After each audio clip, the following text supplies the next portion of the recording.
But I have to ask all you people, because I know that you haven't seen each other for a long time, but if I could have your attention up here so you could stop talking, maybe I could tell you a little bit about mental illness, because when you have mental illness and somebody's talking, you go absolutely crazy. So my name's Bobby Coven, and I've been asked to speak on mental health, which is a huge challenge because mental health is really not funny. But the reason that I'm up here is because I have had challenges all of my life with being diagnosed with Tourette's. And Tourette's is a syndrome where you have a tremendous amount of kinetic energy. And it was interesting because my family are all doctors. My grandmother twitched her head off and they thought she was nervous. So the problem is that a lot of people don't really understand idiosyncrasies and mental illness. So here I am, up here to talk to you. I've learned to deal with my Tourette's and my tremendous energy by using wit as a way of defending myself against bullying or people taking advantage of me. I do play the piano, and I do, is somebody heckling me? Because I'm pretty good at that too if you have mental illness. And I also have the ability I'm a crazy skier. I'm one of the original hot dog skiers, and I would do events like that in order to blow a lot of my energy off. Nobody knew I had Tourette's until I was 22 when I got encephalitis. And when I got encephalitis and they diagnosed me, they also brought a psychiatrist in and they found out that I had Tourette's. And I went to the first Tourette's clinic that was put on at the Toronto Western. It was done by a guy named Dr. Moldavsky. And Dr. Moldavsky was also into sleep therapy. So his cure was just to put you to sleep. And it was really quite interesting. But I managed to handle my Tourette's, and one day they asked me to speak in front of 1,000 people that had twitches. And I said, are you guys crazy? I'm going to speak in front of 1,000 people twitching? This is a mimicking disease. So, as you know, this is about mental health, and Israel and Hebrew. I can tell you a little bit about anxiety that I have. I moved up north. I used to live in China. I had terrible anxiety. I moved up north. It followed me. So anxiety is something that follows you. You can't get away from it. You just have to deal with it. I had 2 episodes that they told me I had the flu. Now that I'm 62, I knew that they were depressive episodes and that there was triggers that caused them. But nobody seemed to know, especially me. So I came back to Toronto. I was living up north, and I got into the hands of a psychiatrist. They gave me lots of drugs.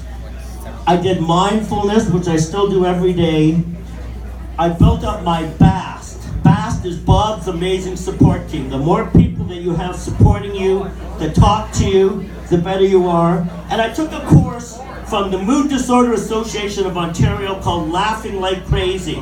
And this was about laughing is the best medicine. It was group therapy, and it allowed me to use humor as a way of destigmatizing mental health. So I have been put up here because I am supposed to be a comedian. So they interviewed me, the committee, and they said, all we know about you is that you're a comedian with Tourette's.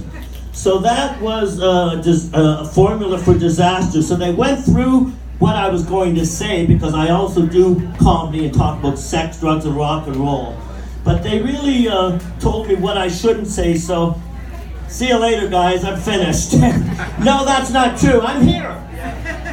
For all of you that know me, my nickname is Crazy Wild Man.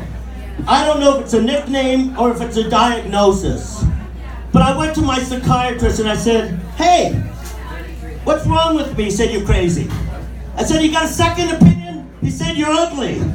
I mean, these psychiatrists, what a job they have, these guys, I'm telling you.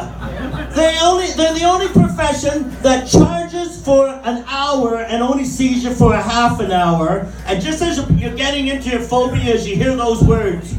We have to stop now. I'm just getting into my phobias, for God's sake. What do you mean? Well, see you in 2 weeks. 2 weeks? That's an eternity. But he said to me, you know what? You have Tourette's. So I Googled it. Is Google a man or a woman? It's a woman. Knows everything and tells you what to do. So I Googled it, and Tourette's is uncontrollable social utterances with body twitches. That's bullshit! So, Tourette's comes with a triad, everybody. ACD, OCD, Tourette's, and now I have a fourth problem. I'm delusional. I think I'm a comedian. So I did build up my BAS, that's Bob's Amazing Support Team. I have over 200 people that I can call at any time to talk a little bit about my challenges. And I met my new girlfriend and I said, you know what, I'm depressed, I can't get out of bed. She says, I like that, I'm a nymphomaniac. The psychiatrist said, listen, we're gonna put you on drugs and they're gonna affect your elections. I said, elections? He said, no, your erections. So, they gave me Viagra and I read the bottle. It said, if you have an erection lasting longer than 4 hours, go directly to the emergency. If I have an erection lasting longer than 5 minutes, I go to the emergency. They said, listen, we'd like you to try medical marijuana. Are you willing to try it? I said, try it. I've been self-medicating since I was 15. For my 16th birthday, I got a bong for my present, and my hockey team was sponsored by Zigzag Rolling Papers. Having Tourette's is not always the worst thing in the world. I got out of jury duty. I got a letter and it said, excuse me, but you're required to report for jury duty. So I called my psychiatrist up. I said, they want me to go to jury duty. He said, I'll write them a letter. Dear sir, you do not want my patient as a juror. You have no idea what's going to come out of his mouth. In 2018, there was a new word called Fitbitization. Actually, we got 2 Fitbits that we're giving out on the silent auction. I use a Fitbit. Because of my twitches, I've already done 10,000 steps before I wake up. My energy is crazy. People couldn't handle my energy, especially my teachers. I went to St. Andrews Junior High and then to York Mills. And at York Mills I had a teacher, Mr. Grant. He was a music teacher and a math teacher. He was a shitty music teacher and he was a real shitty math teacher. And he made fun of me. Coven, what's wrong with you? Why are you twitching all the time? Anyways, you know why you can't circumcise guys like Mr. Grant? No end of the prick. These teachers are supposed to be helping us, not mocking us, not making fun of us.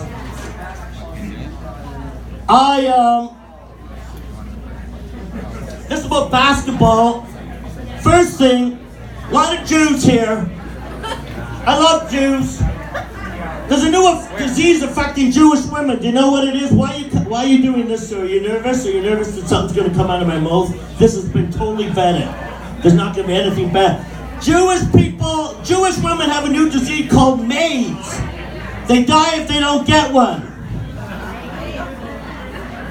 This guy goes up to heaven. He's married to this Jewish girl, and there's 2 lines. The wives that nagged you to death and the wives that didn't nag you to death. So the wives that nagged you to death, the lineup completely around the block.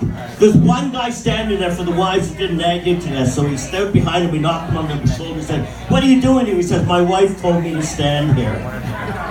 So Einstein was called the Jewish physicist. I mean, can you imagine? I'm the Jewish comedian. You guys are the Jewish people. I mean, poor Einstein. And I did have a joke about relativity. And if you stop me a little bit later, I can tell you about it because it was stopped by the committee. Jews are short. We don't play basketball. We manage them or we own the teams, except for Drake, of course. But that's because our mothers were always, hey, sit down, or our wives, hey, sit down, no wonder we're short. Shortest book ever written. Tall Jews that I met to play basketball. Hebrew you. Do you know that the Italians wanted to put together a university in Israel, but they decided to go to Iran. You know what they called the place? Ayatollah you. It's a Hebrew you joke.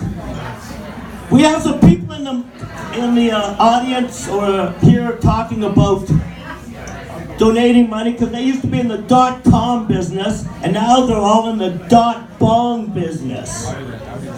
Anyways, energy is a very interesting thing when it comes to mental illness. We're honoring two Bernies here.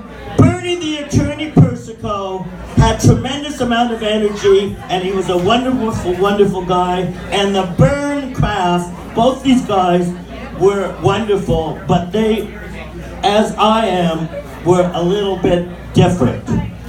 So, I have notes here because I don't want to go off track and tell you jokes about bad things, but I have a book called, hello everybody, this is the end of the speech, so you should listen to this part because this is heavy stuff.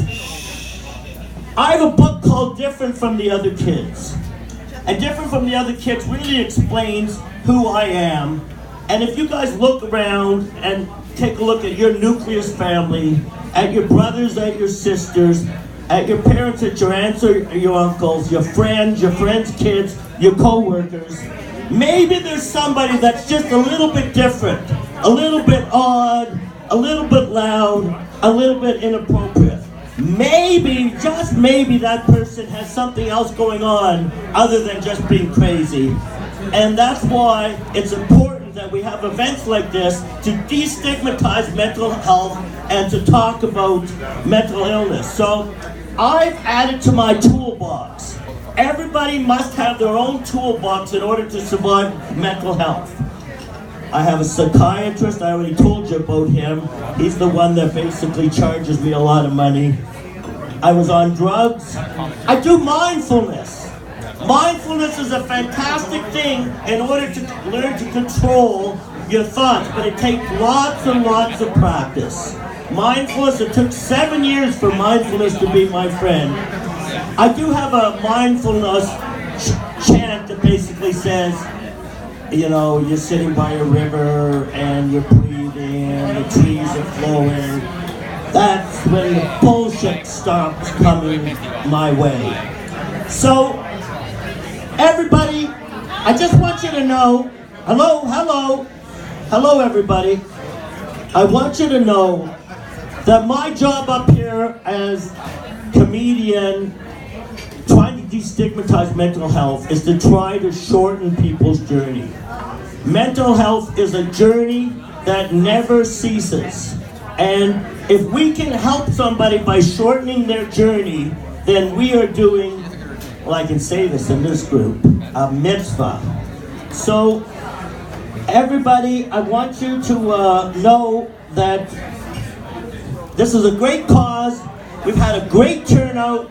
We've got a great silent auction. And all of you people coming here to support mental health, Hebrew U, Einstein, we appreciate it. And hopefully you've taken some insight that you can be funny and also have your challenges. And there's really nothing wrong with you. Just need to talk to people. Thank you very much. Thank you, Bobby. My name is